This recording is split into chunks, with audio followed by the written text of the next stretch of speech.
Kali ini kita akan membahas tentang hama dan penyakit yang sering menyerang tanaman kacang panjang.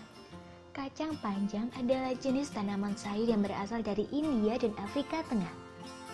Kemudian penanamannya menyebar ke daerah-daerah Asia tropika hingga Indonesia. Kacang panjang biasanya jika tidak dimasak sayur, dapat dimakan langsung sebagai lalapan. Kacang panjang yang biasa ditanam atau budidaya biasanya terserang hama atau penyakit. Berikut adalah hama dan penyakit yang sering menyerang tanaman kacang panjang. Hama. Ulat jengkal. Ulat jengkal adalah salah satu hama yang sering menyerang tanaman kacang panjang.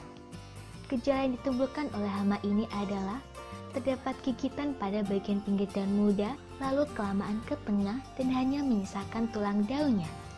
Tidak hanya menyerang bagian daun, hama ini juga menyerang buah yang masih muda. Pengendalian hama ini dapat dilakukan dengan melepaskan predator alami hama tersebut seperti Ambateles sp dan Listomastic sp atau menggunakan insektisida, flenitrosien atau Sumission 50 EC, locarbolir atau Sepin 85S dengan dosis 1 hingga 1,5 cc per liter air dan untuk 1 hektar lahan tanaman kacang panjang, volume semprotnya sekitar 500 liter. Ulat polong. Ulat polong atau ulat penggeret polong adalah hama yang menyebabkan polong tanaman kacang panjang tampak diselubungi benang-benang putih dan apabila disingkap maka akan terlihat larva hama di dalamnya. Pengendalian hama secara kimia dapat dilakukan dengan menggunakan diazinon 60 EC dengan dosis 1 hingga 2 cc per liter dengan volume semprot per hektar adalah 400 hingga 600 liter. Bisa juga menggunakan Bairusil 250 EC atau Glenavos dengan dosis 2 cc per liter dengan volume semprot per hektar sekitar 500 hingga 600 liter. Ulat penggulung daun. Ulat penggulung daun adalah hama yang menyebabkan daun pada tanaman menggulung. Pengendalian hama dapat dilakukan dengan cara membakar atau membuang daun yang sudah terserang hama ini atau secara kimia dapat dibasmi dengan azotin 15 WSC dengan konsentrasi 2 hingga 3 cc per liter air, Giltop 50 EC dengan konsentrasi 4 hingga 5 cc per liter air, atau Matador 25 EC dengan konsentrasi 5 ml per 10 liter air.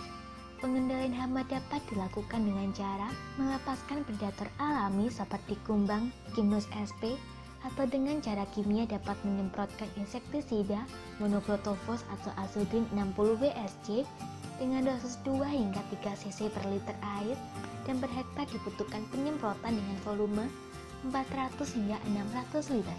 Penyakit karat daun. Karat daun disebabkan oleh cendawan, Uromyces passeoli atau perswin atau Uromyces appendiculatus atau preso.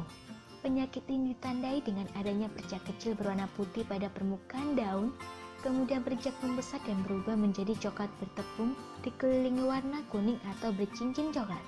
Akhirnya menjadi coklat tua yang menyerupai karat pada besi. Penyakit ini juga dapat menyebar pada polong. Pengendalian penyakit ini dapat dilakukan dengan melakukan pergiliran tanaman dan memilih bibit yang baik atau secara kimia dapat diatasi dengan menggunakan fungisida seperti Diten M45 dengan konsentrasi 180 hingga 240 gram per 10 liter air. Antraknosa. Antraknosa adalah penyakit yang disebabkan oleh cendawan, Coletrozycum pendemutianum. Gejala yang ditimbulkan berupa bercak berwarna coklat kemerahan atau jingga pada batang. Bercak berupa endapan memanjang. Pada tulang daun pada sisi bagian bawah dapat warna coklat kemerahan hingga hitam, serta buah yang terserang penyakit ini akan memiliki ukuran yang kecil dan berwarna coklat sampai hitam.